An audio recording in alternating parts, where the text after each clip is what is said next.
Migraine కాదు కానీ కూడా తలనొప్పి నాకు. అసలు జెండు బామ్ అయితే మొత్తం ఇదంతా పూసేవాడిని, కళ్ళకు కూడా పూసేవాడిని. నాకు అసలు ఈ స్కిన్ పనిచేసేది కాదు బిఫోర్ ఇక్కడ రాకముందు.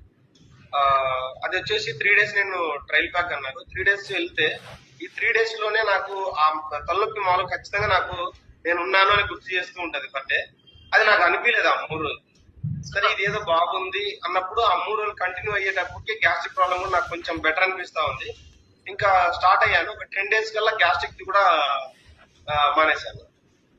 మోషన్ వచ్చేసి ఒక 99 రూపీస్ ఆ టానిక్ కూడా నాకు బాగా గుర్తుంది. అసలు ఆ పేరు తెలియదు కానీ టానిక్ గుర్తుంది. ఆ మెడికల్ షాప్ కి వెళ్తే నాకు అది ఇచ్చేస్తాడు. అవును మేడం. అది అది తీసుకునేవాడిని. అది కూడా ఇచ్చేయాల్సినంత అవసరం పడేది కాదు. అలా ఉంది మేడం. 10 డేస్ 15 డేస్ కల్లా నేను ఓవర్కమ్ చేసుకున్నాను మెడిసిన్. మరి ఇంత సమస్య ఉండి మీరు మీ వర్క్ ఎలా చేస్తూ ఉండేవాళ్ళు సార్? మరి మీరు కలెక్షన్ అంటే ఎంతసేపు బయట తిరగాలి, ఇవన్నిటికీ మరి మీరు ఎలా బ్యాలెన్స్ చేసుకునేవాళ్ళు? మీరు ఇందాక చెప్పారు మేడం, వాటర్ తాగడానికి మెయింటైన్ చేసేవాళ్ళు. అది తాగడానికి మెయింటైన్ చేసేవాడిని కాదు కానీ మేడం, మెడికల్ షాప్ ని మెయింటైన్ చేసేవాళ్ళు. అట్లా కాదు మేడం, అని నేను చెప్పలేకపోతున్నాను. బట్ మనం బయట వాష్రూమ్కి వెళ్తాం కదా మేడం, వాష్కి వెళ్తాం కదా, ఆ వాష్కి వెళ్ళడం కోసం బాటిల్ మెయింటైన్ చేసేవాడిని. అది కూడా బైక్ ఇంజన్ దగ్గర, నాకు పల్సర్ బైక్ ఇంజన్ దగ్గర స్పేస్ ఉంటది బాటిల్ పెట్టడానికి, అక్కడ బాటిల్ పెట్టేవాడిని. రెగ్యులర్ నా బైక్ లో 100% బాటిల్ ఉంటది.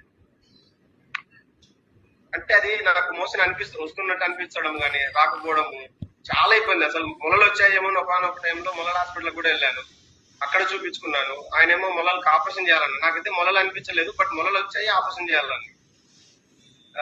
యూట్యూబ్ లో చూసి మెక్కనాక్ అని చెప్పి తీసుకోవడము, కొన్ని రసాయనాలు ఏదో చెప్పారు, పౌడర్స్ ఇవన్నీ కలుపుకుంటే త్రిపుల మనకు ఉంది కదా, ఆ త్రిపుల టైప్ పౌడర్స్ ఇవన్నీ చాలా ట్రై చేశాను. బట్ నాకు ఎప్పుడు అది ఫ్రీ అనిపించలేదు. ఇంకా రెగ్యులర్ జరుగుతా ఉంది. అదే పెద్దడు పొట్ట కోసం కూటి విద్యలు అంటారు కదా. ఇంకా ఫైనాన్స్ మానేసామంటే, నేనున్నది టౌన్ లో ఉంటున్నాను, అక్కడ అన్ని బాడీలే ఉంటాయి, హౌస్ తో కానించి ప్రతిదీ బాడీలే. అవి మనం పే చేసుకోవాలంటే 100% మనం బయటకు వెళ్ళాల్సింది. అదే అలా జరిగింది. రియల్లీ చాలా నిజంగా చెప్తూ ఉన్నప్పుడు బాధ అనిపిస్తూ ఉంటుంది కదా. సో తాగడానికి మెయింటైన్ చేయకపోయినా యూజ్ చేసుకోవడానికి మెయింటైన్ చేయాల్సిన పరిస్థితిలో ఉండే పర్సన్ ఈ రోజు హ్యాపీగా లైఫ్ స్టైల్ కరెక్షన్స్ చేసుకుంటూ అమేజింగ్ మెడిసిన్ ఫుల్ అయిపోయారు. Wonderful. Thank you very much madam. Thanks to my coach and thanks to live wellness system. ఈ కమ్యూనిటీ లేకపోతే మా పాపను కూడా నేను మార్చుకునేవాడిని కాదు. మా పాప కూడా హార్ట్ ఆపరేషన్ జరిగింది మేడం. 7th మంత్ లోనే హార్ట్ ఆపరేషన్ జరిగింది. దమనలు సీరలు అని చెప్పి